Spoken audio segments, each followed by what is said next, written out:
If you have ever struggled with designing unique and world-class UI designs that don't look like everything else on Dribbble, then you're in for a treat. I will show you the exact steps from taking your wireframes all the way through to designing unique and world-class UI designs for your clients, so you can start charging more. It's more money. Okay. I will also show you how to form basic strategies to justify your designs so your clients and your stakeholders will have nothing to say because you will be right. I gotta be smooth, cool, confident. We'll start with running a very quick workshop, then we'll dive straight into designs. So let's get into it. Now I want you to imagine you are working on a brand new project, extremely exciting, and your client or your product manager has sent you these finalized wireframes for an iOS app. Now your job as the UI designer is to go take this and design it and make it beautiful and bring it to life. But you don't have a brand and you don't want to go straight to Dribbble and find the first shot that's beautiful. You want a little bit more of a strategy because you want to be able to justify your design decisions.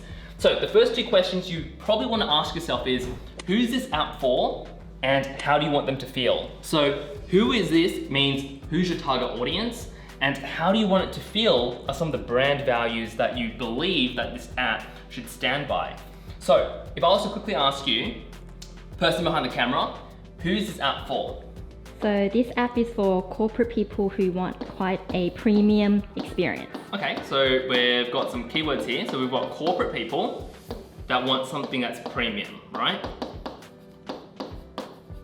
And then if we want to describe how should it feel when these corporate people enter the app. So we want these corporate people to feel quite exclusive as well as sleek. All right, so interesting.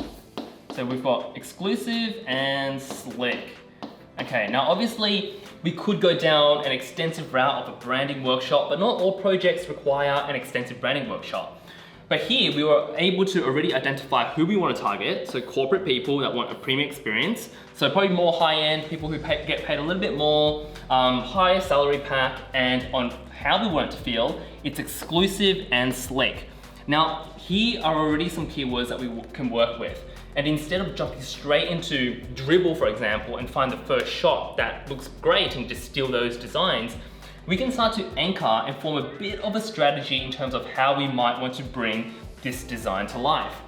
So we've got keywords like corporate and premium, exclusive and slick.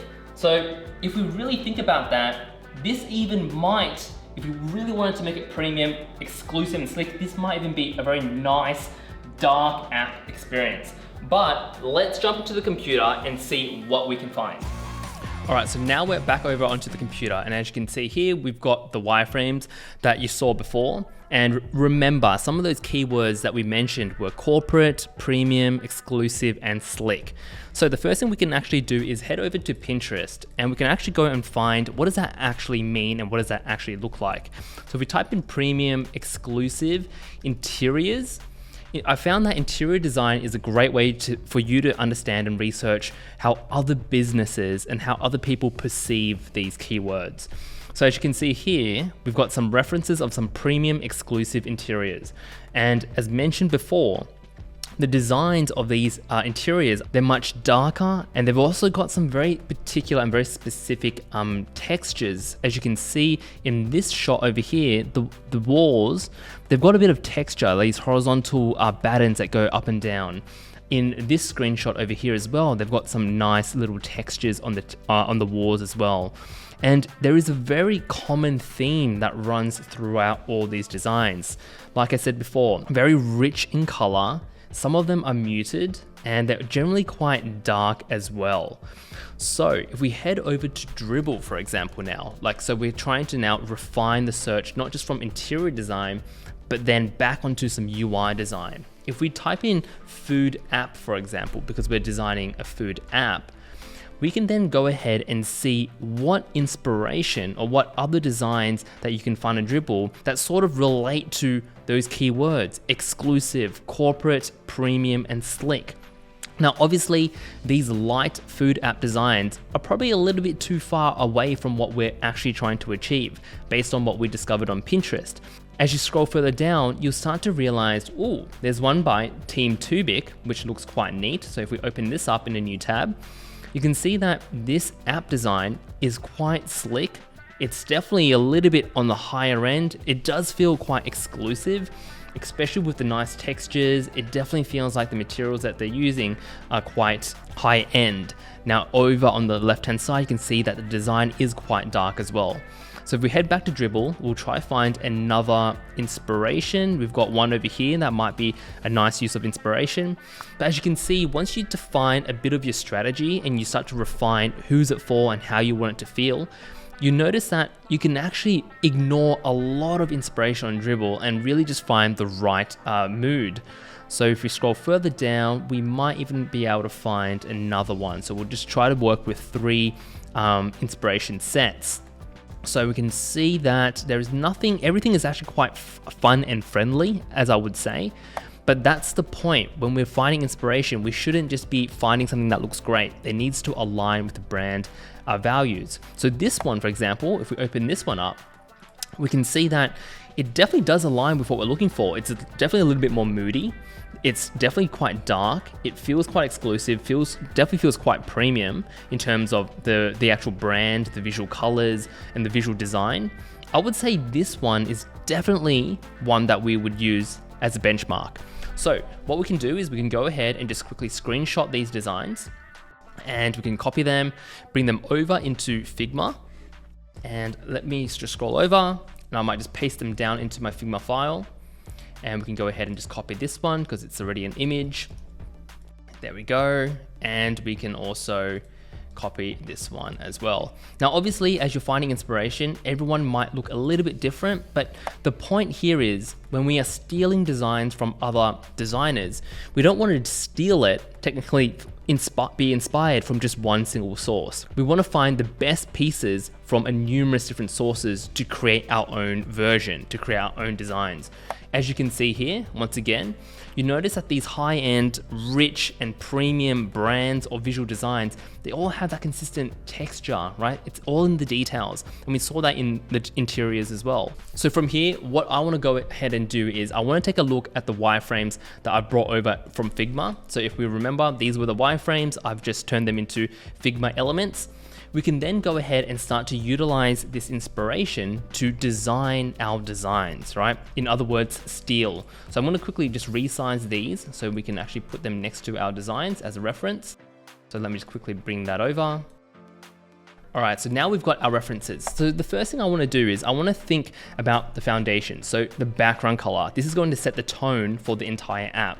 Now we have already decided that we do want it to be maybe a dark app to keep it really exclusive, to keep it quite moody and to keep it quite rich. So I might go ahead and just quickly hit on the fill, and I might just pick out a color from one of these designs. Right, so we've got this dark blue, right? So it's nearly black, but there's a tint of blue in it. I might just go ahead and just refine it further and make it even darker and more on the end of the black spectrum. So this should make it feel even more premium. Now I might close that, and then we might go and take a look at some of the other designs and see what we like about it. So as you can see here, I remember on this design, they were using a serif font. So if we go back over to Dribbble, we can see that this design actually had a serif font, which I feel like is actually quite nice. It makes it quite classy and quite elegant as well. So we might actually go ahead and change our header into a serif font. And I might choose one called Beasley. There we go. And we might actually make it a little bit medium, and we might bring this up. And you can see that immediately it adds a bit more elegancy and it creates that slick experience or slick design. I might change the color and might pick it off one of these sources of inspiration right there. And that's our title. Then I might actually go ahead and take a look at some other designs over here and find an inspiration for what our buttons should look like. So I do quite like the outlines of the button without a background, because once you've got a background color, it definitely feels more fun to me. Punchy colors, rounded corners, definitely feels more punchy and friendly and fun. I would say the buttons without the background, so it's more of an opaque and like transparent button with just a very slick outline, makes it feel more elegant. And that's something we want if we want a high-end and more premium and more exclusive design. So I might select the button, I might actually go ahead and remove the fill and just maintain a border, right? Because we want to keep those slick details and those slick lines in our design if we want it to feel premium. So I'm actually go ahead and reduce the stroke color, so there's less of a contrast. So we might actually bring that up, and we might just keep those lines very subtle because we want it to feel classy.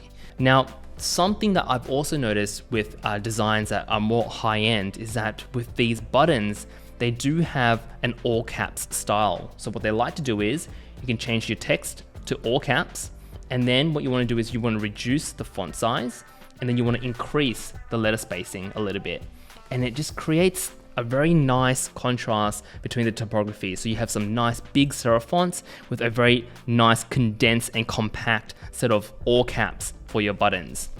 And then for the text down here, we might even just go ahead and give this a lighter color to increase a little bit more of contrast for the hyperlink if someone wants to create an account. And we might even just bump up the text a tiny little bit, and we can hit Command A and give it a little bit more spacing between everything. And there we go. So we've got a nice set of headings, buttons, and some simple text for our splash screen. As you can see, utilizing inspiration that is aligned with a bit of your brand strategy, especially about who you're targeting and how you want this app to feel, can definitely help you guide your UI designs. Now, we want an image up here at the top. So I might go ahead and just draw down a frame, and we might go to plugins. I'll use Unsplash, and we might just look for a photo of some food that we can utilize in our design. So taking a look at this, if we want to maintain that very rich, elegant, premium, exclusive theme throughout our design, we probably want to avoid having very light colored photos. We want to maybe maintain a very dark, moody, with a nice texture in the background type of photo, as we can see with the salmon over here. So this pancake, I think, actually works perfectly well, and it sits perfectly well in this design, surprisingly. And if we want to remove this sudden cut of the image, we can actually click on the image, head over to fill, hit plus, change the fill to a linear gradient, and then we can actually make sure we select both ends of the gradient and make sure that the color is the same color as our background, right? So I'm gonna go ahead and just change that to the same color as the background. And what I want to do is actually turn down the opacity for the top and just increase it for the bottom, make sure it's 100%. And then once I turn up the opacity from 20 to 100%, you can see that it creates that transparent gradient from 0% to 100%. Now I might actually want to drag this down a little bit to create and reveal a bit more of the image, and only have the gradient to mask out that sudden cut with a bit of more of a gradual gradient down here. So I genuinely believe this splash screen is quite beautiful, it's quite elegant, and suits that style that we're going for. Now, I want to reiterate, if I head back over to Dribbble, just to show you, so many designers go straight to Dribbble and just find the first design that looks beautiful and they just run with it. And that's why all these designs end up looking the same, because no one's actually considering, well, a lot of designers are not considering who is it for, what are some of those brand values, and how we want this experience to feel. Now, because we understand what we're targeting those corporates that want an exclusive, elegant experience, because that's our value proposition for this app, and this is what's making us different from all the other apps on the market. You can start to see how you can refine your designs and make them extremely beautiful because you have a bit of a strategy. And this is one thing that you can utilize to justify your design decisions. Now, how do we go ahead and design the second screen where we showcase some local cafes around the area with this design in mind? I might want to do is actually select this panel down here, which showcases all the different cafes. Instead of having a white background, maybe we can go ahead and select the dark background. Immediately, it gives it more of a dark, moody vibe. And then I might utilize the same font style over here over on Discover, because it's also a title. We want to maintain consistency. So we might go Besley for our title. We might make that medium, and we might just change that color to the same color as our title on the splash screen, right? Immediately, it gives it a totally different vibe straight away. Now, in terms of the titles down here, I would maybe maintain Inter. We could utilize any other serif font, but I might actually give this the white color. And then in terms of the distance, I might keep it a little bit different, and I might actually give it a bezel font down here. So it still maintains that elegant serif font throughout the screens. Now with a popular tag, I might go ahead and just have some fun, and maybe we can change the border. Maybe we can change the text to that light gray, that very light gray. And there we go. It's already coming to life without much of a design. I might actually go ahead and select all the images, go to plugins, unsplash, and we might just pick some quick food photos. I actually might go to some presets actually, and I might just pop down some food. There we go. And once again, I will maintain very sharp corners on these images because once again, we want to maintain consistency throughout our visual design. So sharp corners generally are related to and sort of represent more high-end, classy, elegant designs. Curved border radiuses or curved corners definitely make it more fun and friendly, as you can see over here. And that's something that we don't want to include in our design. We want it to keep it very classy, very slick. So we'll maintain very sharp edges. Now to add a little bit more depth to our card, we might actually go ahead and add a drop shadow, right? We might actually give it a big blur, 60 pixels blur. We might move it up a little bit so it gives more of a shadow here to add some more depth to our design. And there we go. Now in terms of the map, a lot of designers go straight to Google Maps and take a screenshot of the app. Now one thing you can actually do is if you go over to your browser and you type in custom Google Maps with a simple search, you realize there might be a service that allows you to skin the map itself. Snazzy Maps is a very popular map service which allows you to create custom skins for Google Maps. So we can go ahead and explore some styles, and we can see that there are some nice muted grayscale maps. And if you notice, Uber Eats uses something very similar to this. So what we can do is, if we want to design something a little bit nicer, a little bit more elegant, if you notice, a lot of those interiors had a very muted and sort of monochromatic color scheme. So if we wanted to use a gray map, for example, we can copy that, bring that over into our designs, and I can simply paste it on top. Immediately, it definitely does bring a little bit more elegant design and style to this design. We don't have all these random colors splashing on the screen. And we can go ahead, change our icons that showcase and represent the 8 cafes local. We can maybe change the color of them to that dark blue, very dark navy. And if we really wanted to, we can add a nice little shadow to them. So if we wanted to, we might even go ahead and add a shadow. And we might give it like a 20 blur and even like a 10%. And then we can go ahead and copy these and paste it all onto our icons. Now, as you can see, if we pop over back into Dribbble, you can see that most of these designs look quite similar. They all have followed a very similar style. Some of them represent something that's a lot more friendly, a lot more fun, totally represents a very different brand to what we're trying to achieve. But most of these look quite similar and they just have some different color schemes. What we did was we took a step back, we understood and defined who we're targeting, how we want the app to feel, and we were able to create something radically different by utilizing some references that represented the brand and the experience that we want to achieve. We also didn't just go ahead and take all the ideas from one app. We found various sources and we were able to take our favorite things from numerous sources to create our own unique design.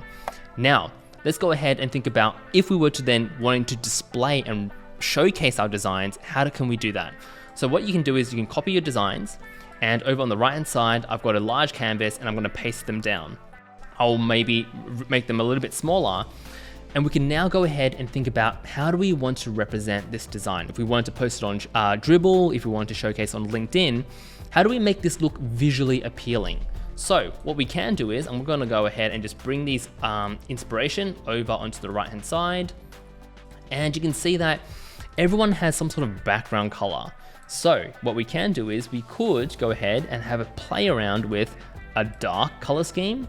Does that work? Does that make it and really bring the design to life? We could go down a dark route, or we could actually go down a lighter route, for example. Let's just see if we can pick out a color over here, right?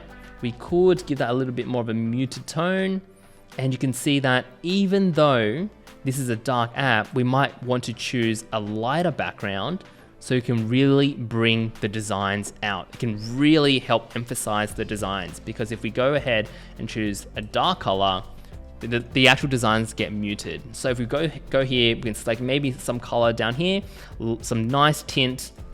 Then what we can do is, obviously there are better ways to doing this, but we could go to Unsplash and we can find some nice textures or images that we can add to our screenshot.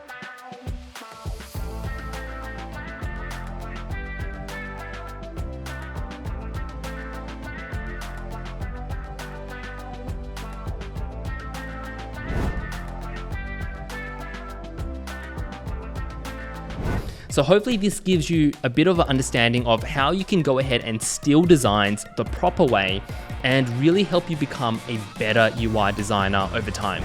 Now let me know in the comments, what do you think about these designs? What is your favorite approach, and what is your unique approach to designing unique UI designs? And if you are new to UI design, what is your current process of learning? Have you ever stole any ideas from other designers?